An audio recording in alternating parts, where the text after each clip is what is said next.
Right now, some of the teens involved in a homecoming tradition gone wrong speak out about that night. Now their parents are calling for action. Also, the trial of Darrell continues as more key witnesses are called to the stand. And later, making elections more accessible for everyone, how the city of Madison is hoping to do just that. Welcome to News 3 Now at 6. And she's African American, and I've been dealing with racism in this district for a very long time. There's this racial undercurrent here. School superintendent, they have not done anything. What some consider a homecoming tradition in Baraboo escalated into something that left 5 students fearing for their lives and parents pointing to a pattern of racial issues. 3 adults were arrested last week. One of them, for now, faces charges. Our Naomi Coles talked with 4 of the students who were there today. Naomi? At the heart of the fear and anger is a school official that families believe did not protect their kids. Baraboo School District's athletic director was involved in what's been described as a vigilante effort to scare 5 kids away from TPing a home. I'll let them tell their story. I was scared for my life. He's like, don't come to my effing house. And then he like a fire shot up. John, Teflon, Trayvon, Orlando, and a 5th friend are all on Baraboo High's football team. Wednesday night, John was driving as the 5 planned to TP a local friend's house. We've been told that TPing is like sort of okay for the most part, that we just can't like throw eggs or like rocks. It went downhill quickly. Several men who live on the street were there waiting. That's according to court records for one adult, John Kohler, who's now charged with disorderly conduct. We didn't even like get to the house, to be honest. Like we just turned around the corner on the street and the dude was there with like a flamethrower. And then we all kind of like panicked. I hear Orlando, he was like, he has an effing flamethrower, run. When I opened the door, they were shouting at me to get on the ground. And then so I was on my knees or whatever. Orlando and Trayvon ran. I took off first. John and Teflon were forced to the ground with their hands up. Their white friend who stayed was not. I don't think any of us thought that there was a racial component until the young man stepped forward and said that he was not grouped with them, that he was not subjected to the same intimidation.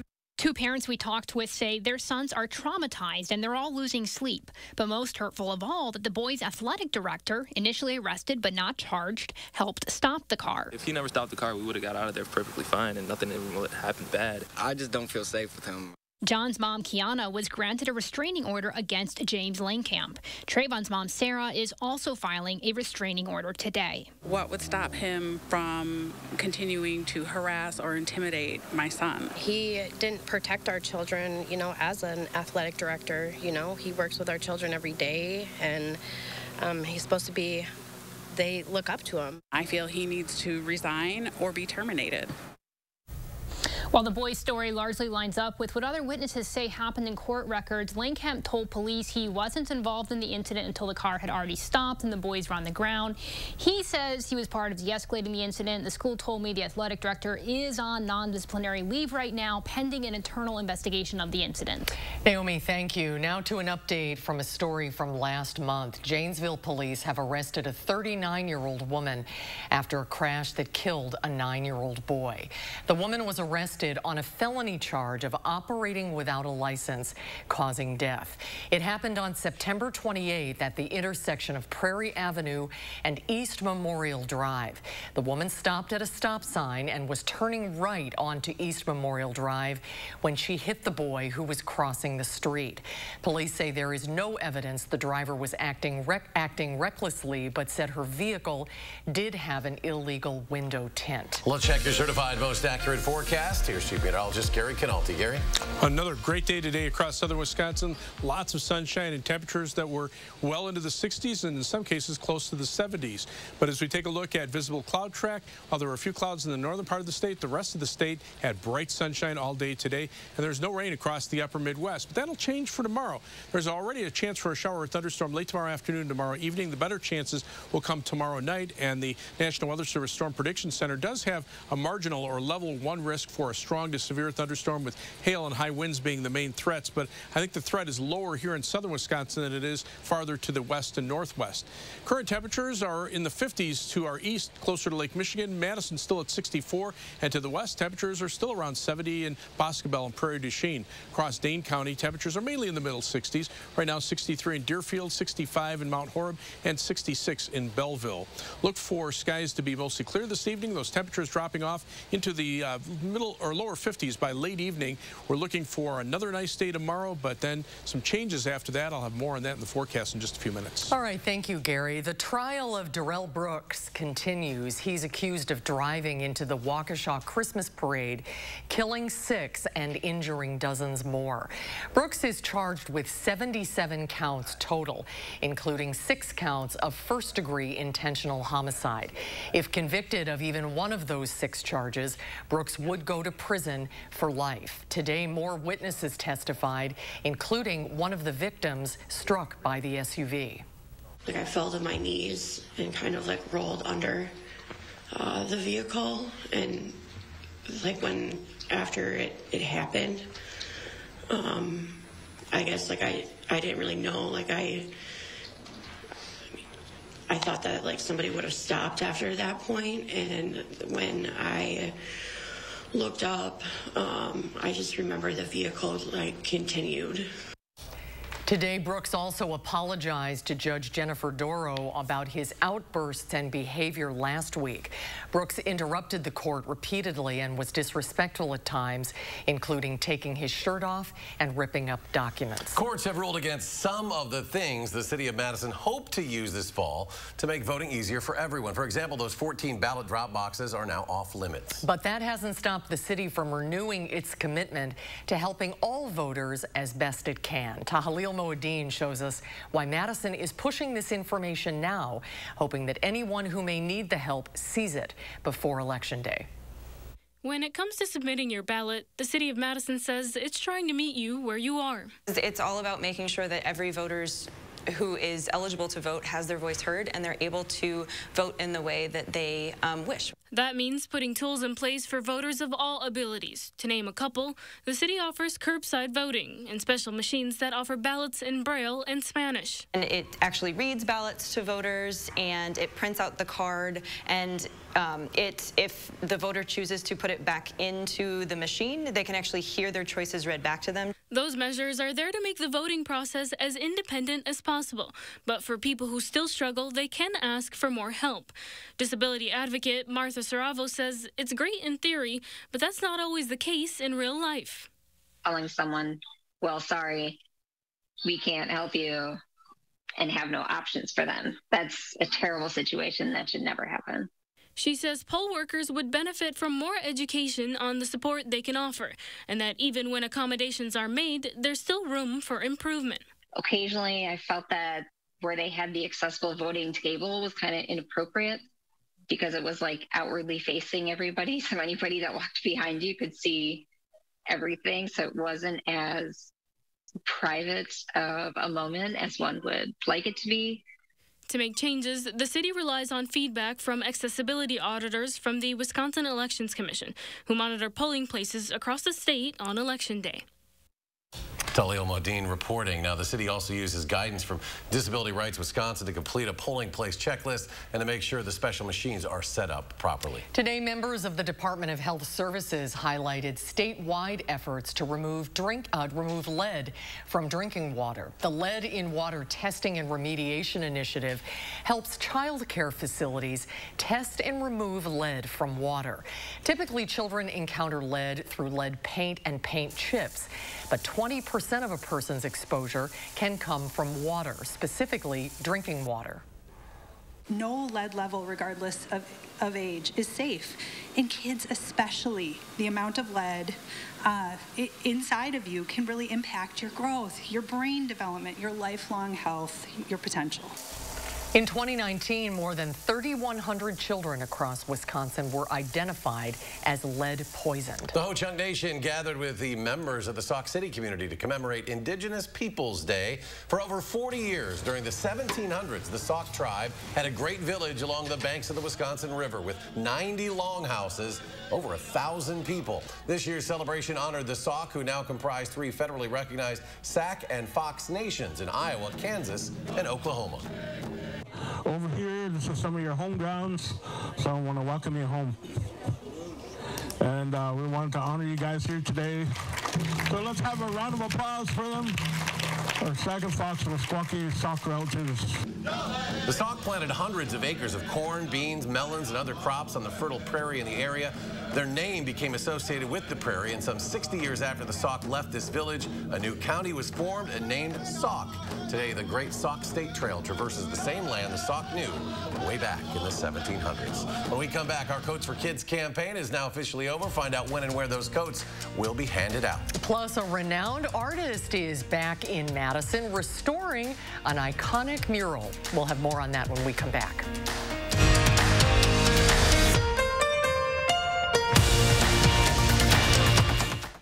It's our biggest sale of the year. And you can save big on quality home furnishings throughout the showroom. Join us for our anniversary sale. And help us celebrate.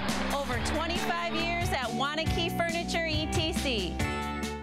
Introducing the Planet Fitness Guide to getting that post-workout glow. Step 1, what's your why? More epic energy, better sleep, blow off steam? Step 2, join Planet Fitness for $1 down, $10 a month, cancel anytime, and get moving. Go cardio crazy in our clean and spacious clubs. Jam out on the strength machines and get down with some dumbbells. Step 3, bask in that post-workout glow. Join Planet Fitness today for $1 down, $10 a month, cancel anytime. Deal ends Friday, October 14th. I'm Mandela Barnes, and I approve this message. Ron Johnson caught lying. Independent fact checks call his attacks on Mandela Barnes false and misleading. But it's Johnson's views that are alarming. Johnson supported a ban on abortions. He co-sponsored a bill that makes no exceptions for rape, incest, or the life of the woman. And Johnson said if women don't like it, they can move. The truth is, it's Ron Johnson who doesn't belong in Wisconsin. To everyone who craves a fresh meal, come have a taste of Wisconsin. America's Dairyland, as in real dairy. It gives Culver's fresh frozen custard its famous rich and creamy flavor. Like really rich. So rich. Rich and creamy. And our cook-to-order Butterburgers? They're topped with, you guessed it, Wisconsin cheese. But it's the smiles we put on your face with every meal made just for you. That really makes our hearts melt. From Wisconsin with love. Welcome to Delicious. Nice. It's our biggest sale of the year. And you can save big on quality home furnishings throughout the showroom. Join us for our anniversary sale. And help us celebrate. Over 25 years at Waukesha Furniture ETC. Welcome back, everyone. We want to thank all of you who helped this year with our Coats for Kids campaign. This year's event, the current total is 4,022 winter coats. If you or someone you know needs a warm winter coat, stop by the Community Action Coalition's warehouse on Wright Street in Madison on October 27th and 28th between noon and 6 p.m. There will be a variety of coats to pick from infant to adult sizes. If you have any questions, call the number at the bottom of your screen. A nationally known artist who created a mural on Willie Street 8 years ago is back in Madison this week. Michael Owen is an artist from Baltimore, best known as the founder of the Baltimore Love Project. Owen created more than 20 murals that spell out love across his home city. In 2014, he expanded to place them in other cities around the country, and Madison is one of the first murals Owen did outside the city of Baltimore. And still ahead, there's a new push to enforce speed limits across the country. When we come back, how the National Transportation Safety Board says new recommendations could save thousands of lives on the road. Plus, warmer temperatures making a bit of a comeback, but are they here to stay? Gary has a complete look at your forecast after the break.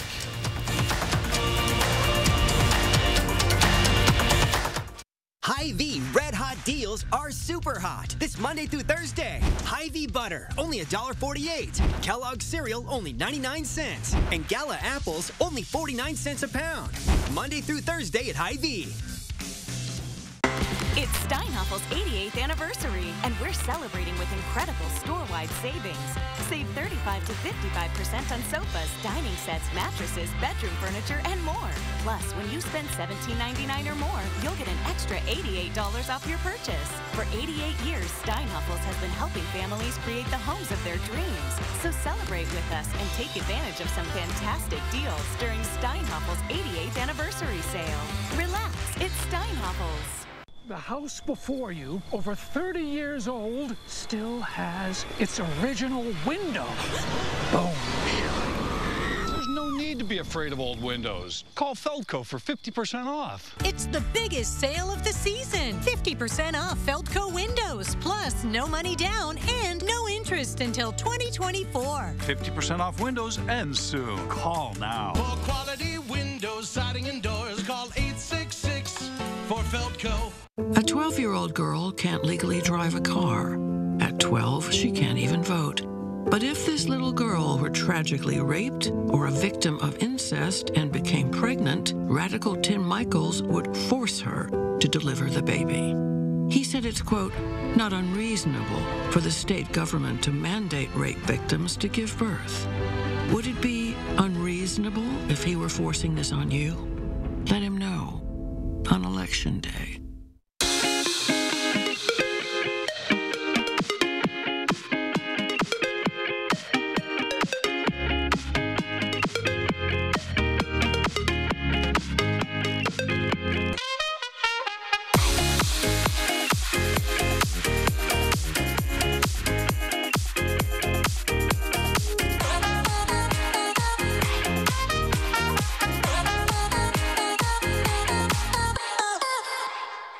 Hy-Vee Red Hot deals are super hot this Monday through Thursday. Hy-Vee Choice Reserve Sirloin Fillets, only $1.99 each. Folgers Coffee, only $5.99. And Cheez-It Snack Crackers, only 99 cents. Monday through Thursday at Hy-Vee. Welcome back. A new push to enforce speed limits across the country. The National Transportation Safety Board has a new recommendation for automakers that could force new cars to slow down. An effort predicted to save tens of thousands of lives every year. Pete Montine shows us how it works. Here we go. In this electric car, a lead foot can only get you so far. It's equipped with intelligent speed assistance. That means the car knows the speed limit here is 20 miles per hour, and it won't let you go above it. Do anything. So I'm pressing the pedal, but you see actually the numbers going down. Driving me is New York City Deputy Mayor Meera Joshi. The city is the first in the U.S. to try speed limiter technology in 50 of its fleet vehicles. We need to be at the forefront. There's no reason today with so much technology and so much awareness that anybody should die at the hands of an automobile. Federal data shows more than 20,000 deaths on our roads in the first half of this year. It is one reason why, in its latest safety recommendation, the National Transportation Safety Board is calling on the federal government to start incentivizing car makers to put speed limiter systems in new cars. We have to remember these aren't just numbers. These are people who have lost their lives. New York's speed limiter program works through something called telematics. Stored data on local speed limits is cross-referenced with the car's GPS position. Software in New York's cars gives the driver an alarm. Yeah, there's... Or simply just cuts off the accelerator when you reach the speed limit. It's called a dead pedal.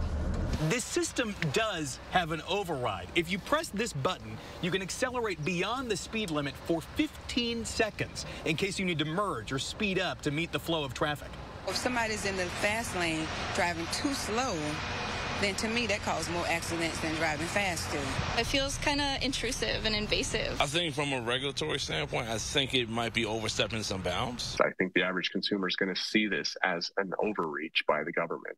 Industry expert Carl Brower says it will be up to car makers to accelerate safety without putting the brakes on sales.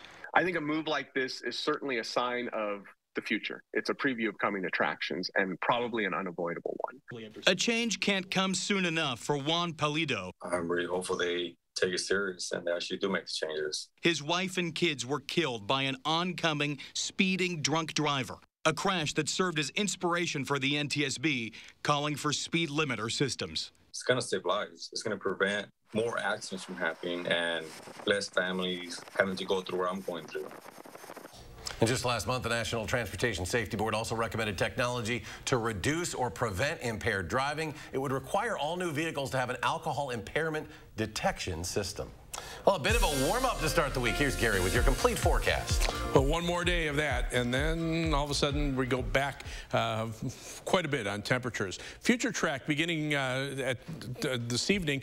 Notice the winds out of the south. That brought temperatures today into the mid-60s to lower 70s away from Lake Michigan. The lake breeze there kept temperatures in the 50s closer to Milwaukee. But as we head through the night, those winds continue out of the south. That'll keep temperatures in the mid to upper 40s tonight compared to the middle to upper 30s that we had last night.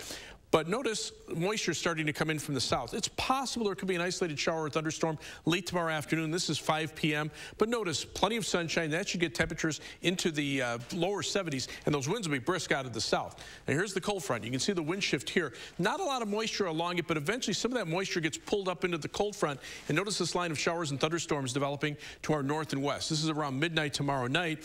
Here in southern Wisconsin, most of the evening, if not all of the evening, should be dry. Our best chances for showers and thunderstorms will be late tomorrow night into early on Wednesday morning, and then maybe another little round of showers around midday. But then after that, we clear out for a time, and then the next batch of showers comes in from the west for tomorrow night. And then notice on Thursday, those winds coming in out of the west, northwest, colder weather. And yes, up by Lake Superior, there'll be a mixture of rain and snow showers. But fortunately here, we'll just see an increase in clouds during the afternoon, and we should stay dry. However, the thunderstorms tomorrow, the Storm Prediction Center branch of the National Weather Service calling for a marginal or level 1 risk of severe thunderstorms with high winds and hail the main threat. Again, probably the best chance will be where those storms develop out toward the Twin Cities tomorrow night. By the time they reach southern Wisconsin, they should be weakening. So I think our severe weather threat is pretty low here. 3 things you need to know. It'll be windy and mild for tomorrow. High temperatures, lower 70s. Shower and thunderstorm chances highest late tomorrow night into Wednesday morning. And then we turn colder. Temperatures drop back below normal beginning on Thursday and lasting through all of next week. In fact, weather track right now, pretty quiet around here. The jet stream kind of pushes up to the north, out to the west of us, but then notice that wind shift to the northwest. That's the colder air that'll be coming in for the end of the week. Planning your night, low temperature 48 in Windsor, 47 in Waterloo, 48 in Cottage Grove with clear skies tonight. Across the rest of southern Wisconsin, 50 for the low in Janesville, 48 Baraboo, 46 in Camp Douglas. For tomorrow, look for partly sunny skies, windy and mild, high 73, just a very slight chance of a late afternoon or evening shower or thunderstorm. You can see this on Future Track. I mean, look at how spotty the shower and thunderstorm chances are tomorrow evening. Midnight tomorrow night, you can see those storms out to our north and west, weakening as they push into southern Wisconsin by 4 a.m. They'll come through one batch here, and then the second batch right along or just behind the cold front around midday.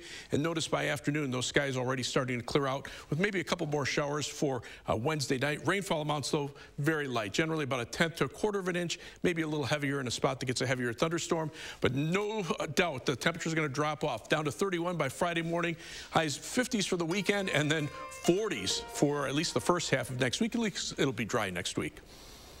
And coming up in sports, Kamoy Lotto named the Big Ten's Defensive Player of the Week, while the award and his performance on Saturday got him bragging rights in the locker room. That's next on News 3 Now. News 3 Now First Warn Weather is brought to you by Lazy Boy Home Furnishings and Decor. Discover a shopping and design experience as comfortable as the furniture. Lazy Boy Home Furnishings and Decor. Schedule your free design consultation today. I love being an orthopedic surgeon because I can help people improve their lives. My name is Ashish Raval. I'm an orthopedic surgeon. My specialty is sports medicine, focusing specifically on the care of the shoulder, hip, and knee. Blaine's Farm and Fleet's big snacking and candy event is going on now. It's time to stock up and save on a massive selection of craveable chocolates, savory trail mixes, classic candies, and gummy go-tos, all on sale. Like 1-pound bags of Blaine's Gummy Bears, 2 for just $4. 2-pound bags of Farm and Fleet Trail Mix, 2 for $12. And enjoy fresh air indoors with these Best Air furnace filters, just $19.99. Plus, don't miss Blaine's Farm and Fleet's Toyland opening weekend. Doors open this Saturday at 7 a.m. I'm Sheriff Jim Johnson. I'm Sheriff Eric Severson. We've got the real story on Mandela Barnes. Barnes wants to defund our police, but he spent over $600 grand of your money on police protection for himself. Barnes wants to eliminate bail for violent felons, and his administration has already released over 800 criminals, including 44 child rapists. Take it from us. Mandela Barnes policies are a threat to your family. I'm Ron Johnson, and I approve this message. Happy Take and Bake Tuesday! Every Tuesday at Papa Murphy's, you can get any large pizza for just $10.99, which makes Tuesday the best day to bring home all your favorites. We might have too many favorites. Order now at papamurphys.com. The Stanley Steamer started with one man, a van, and a whole lot of carpet. We've been innovating for a long time. Stanley Steamer now goes beyond carpet. We've been cleaning tile and grout, upholstery, rugs, air ducts, and a whole lot more. We don't just clean carpets, we clean homes.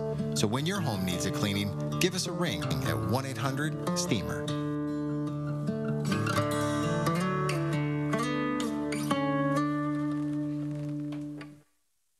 At Ortho Team Clinic, we're able to provide comprehensive shoulder care to really address all the different shoulder problems that a patient may have. Listening is at the center of how we're able to treat these patients effectively. A local high school has found a unique way to serve up some life-changing skills to its special needs students. Tomorrow, we'll pay a visit to the Kokopelli Cafe. Plus, another cold front on its way to southern Wisconsin. We're tracking the shots of cold. That's tomorrow morning from 4:30 to 7.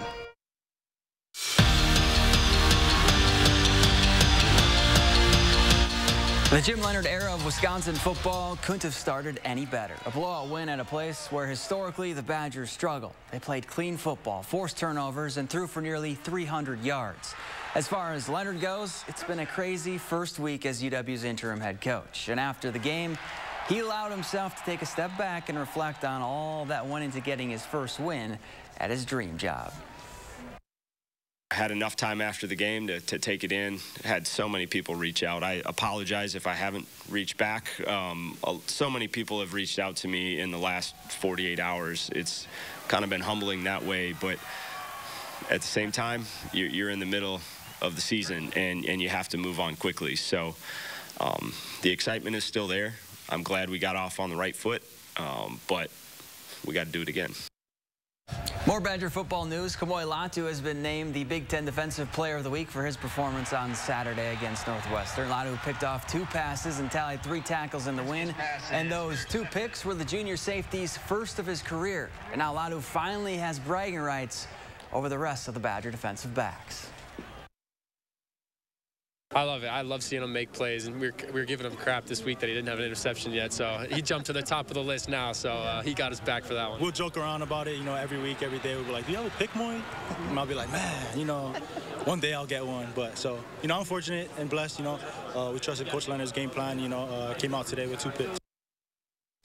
Day 1 of the state girls golf meet at University Ridge. Jefferson's Peyton Schmidt finished 2nd last year in Division II and had a pretty good round today. She just misses birdie on 18, but she tapped it in for par. Schmidt sits 5th on the leaderboard at 6 over. Now in Division I, Waukecha's Izzy Stricker was 14th a year ago. Looking for a better finish. So far, so good for her. Stricker ends her round with a par. She's 1 over tied for 3rd. As a team, Middleton is 2nd, 8 shots off the lead. Somebody named Stricker's good at golf. And there's Steve right there. He was just there. He was there always hugging her. supporting his kids. Right after his win, too. He won on That's Sunday. right. Yeah, big weekend for them. Gary, final check. The forecast beautiful out there. Yeah, we went with the forecast on, for the weekend. Right now, clear skies from the WIC Skycam. Beautiful sunset in the west from the Platteville Queen Bee Radio Skycam. Temperatures 50s east of Dane County, 60s from Madison west, a few 70s out west. All right, Gary, thank you. And thanks for joining us for News 3 Now at 6. Have a good evening, everybody. Hope to see you back here tonight at 10.